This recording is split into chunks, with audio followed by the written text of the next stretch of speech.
ಏನಾಯ್ತು ಅದಕ್ಕೆ? ಏನಿದೆಲ್ಲ? ಅಭಿ ಫೋನ್ ಮಾಡಿ ವಿಷಯ ಹೇಳ್ದ. ಆ ಪ್ರಸಾದನ ಏನು ಮಾಡಿದ್ರಿ? ಆ ಪ್ರಸಾದನ ಯಾರಿಗೂ ಕೊಡಲಿಲ್ಲ ಮಹೇಶ್ವರೇ.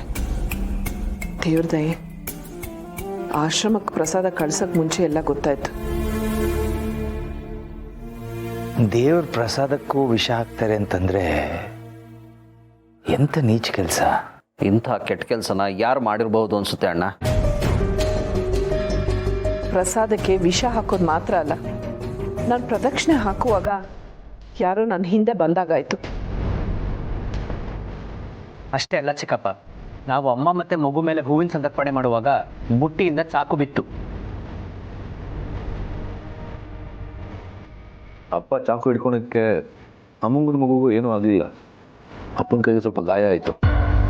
ಅಯ್ಯೋ ಅಣ್ಣ, ಏನಣ್ಣ ಇದೆಲ್ಲ? ಎಲ್ಲಿ ಕೈ ತೋರ್ಸು. ಪರವಾಗಿಲ್ಲ ಮಹೇಶ, ಬಂದಿದ್ದ ದೊಡ್ಡ ಕಂಟಕ ಇಷ್ಟರಲ್ಲೇ ಮುಗೀತಲ್ಲ. ಒಂದಲ್ಲ ಎರಡಲ್ಲ, ಇಷ್ಟೆಲ್ಲ ರೀತಿ ನಾನು ನಮ್ಮ ಪ್ರಾಣ ತೆಗಿಯಕ್ಕೆ ನೋಡಿದ್ದಾರೆ. ಅರ್ಥ ಆಯ್ತು ಅಣ್ಣ. ಈ ಕೆಲಸ ಎಲ್ಲ ಯಾರು ಮಾಡಿರೋದು ಅಂತ ನನಗೆ ಚೆನ್ನಾಗಿ ಅರ್ಥ ಆಯ್ತು ಅಣ್ಣ. ನಮ್ಮ ಮೇಲೆ ಇಂಥ ಕೆಲಸ ಮಾಡೋಷ್ಟು ದ್ವೇಷ ಇರೋದು, ಇಂಥ ನೀಚ ಬುದ್ಧಿ ಇರೋದು ಆ ರಾಕ್ಷಸಿ ಶಾರ್ವರಿಗೆ ಮಾತ್ರ. ಅಲ್ಲ ಚಿಕ್ಕಪ್ಪ, ಈ ಕೆಲಸ ಅವಳಿಂದಾನೇ ಆಗಿದ್ದಿದ್ರೆ ನಮ್ಗೆ ಯಾರಿಗಾದ್ರೂ ಕಣ್ಣಿಗೆ ಕಾಣಿಸ್ಕೋಬೇಕಾಗ್ತಲ್ಲ.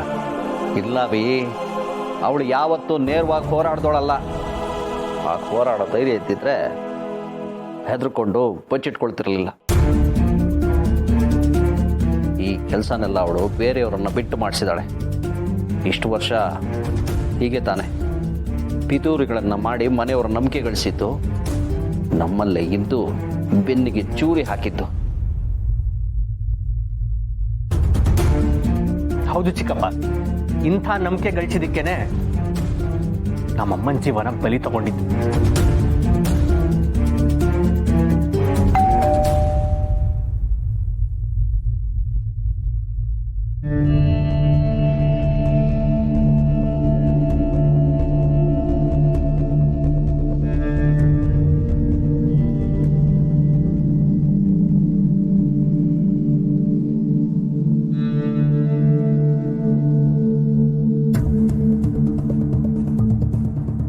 ಈ ಪತ್ರನ ಯಾರು ಕಳಿಸಿರೋದು ಅಂತ ಯೋಚನೆ ಮಾಡ್ತಿದ್ಯಾ ಮಾಧವ?